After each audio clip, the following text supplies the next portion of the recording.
Um, this is Sarah Sandle, and my course is called Intensive ESL Writing, and I'm going to talk to you about that real quick. So my homepage is the modules. I probably could make it a little fancier. I may do that. I've just started, trying to kind of put it together. I have course overview, which is talks about what the course is designed to do, who it's for, what they're going to do. This is really just something for the students to read.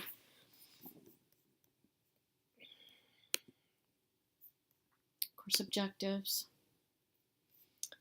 And my goal is to be putting all of that information in the activities so they know what the purpose of those activities is.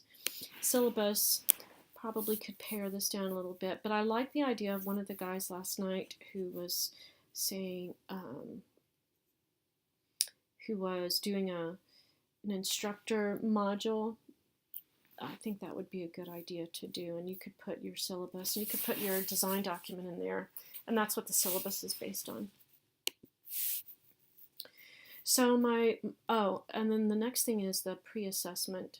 The date is wrong on that, but the pre-assessment is a way for writers to show me what they can do. This one I probably need to modify. I took it from Charlton University, and it says 2 to 3 pages. That's going to be really too much. As if I were the instructor, I would just need half a page to a page to know. So I'm going to go back in and fix that, change it to be a little more specific in the request for information. Oops, wrong one. Modules. My modules are all kind of the same. Are they going to be the same? I have directions similar to what Dr. Robinson has done, and then so the first one has introductions and set up a peer group.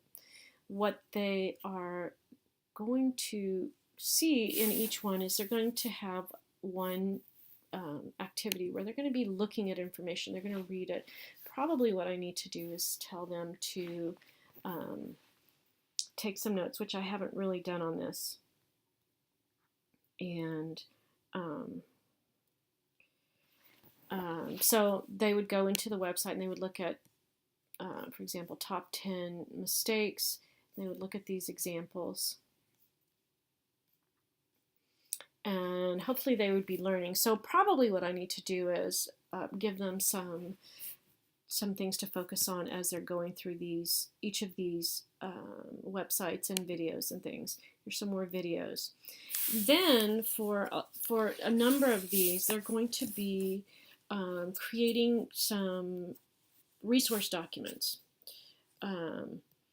And what they're going to do is they're going to, after they review this information, they're going to go into this resource document. So I've set up Google Docs. And they're going to go in and they're going to write down the example, some of the examples that they found.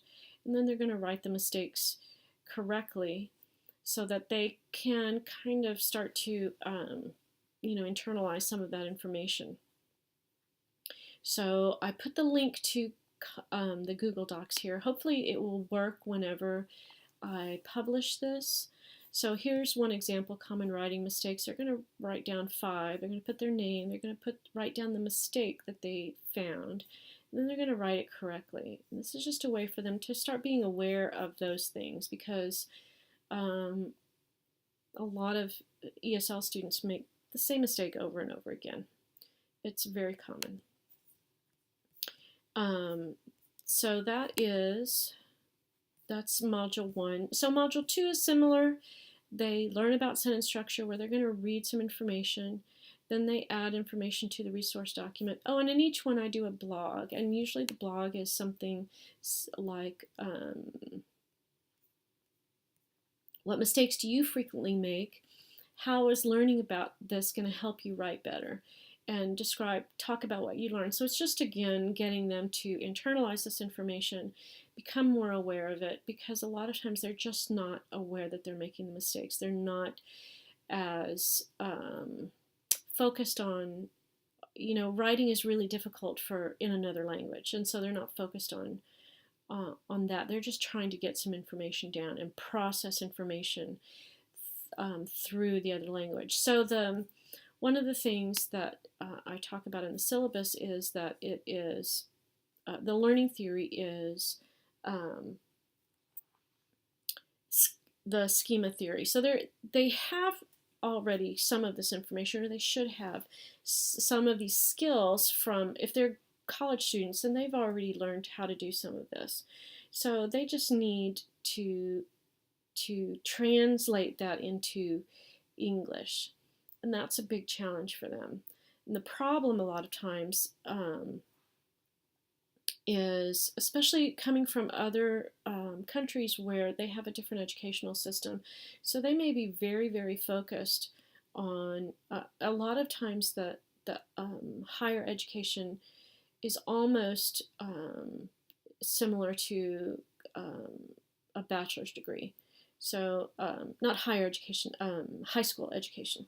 So they are very focused on a particular area of study, and if it's not in the arts or liberal arts, then they may not have good writing skills in that area. But they're going to have to do that if they're here in an American university. They're going to have to write about literature and that sort of thing. Okay.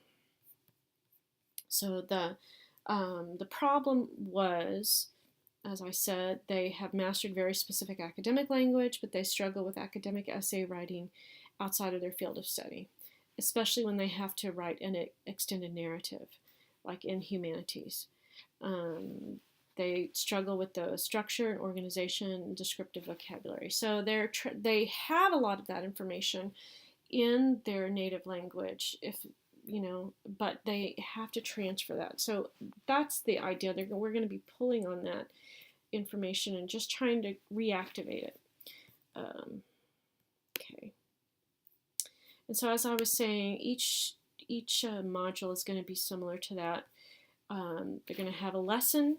They're going to put information in the resource document, and they're going to blog about what they've learned.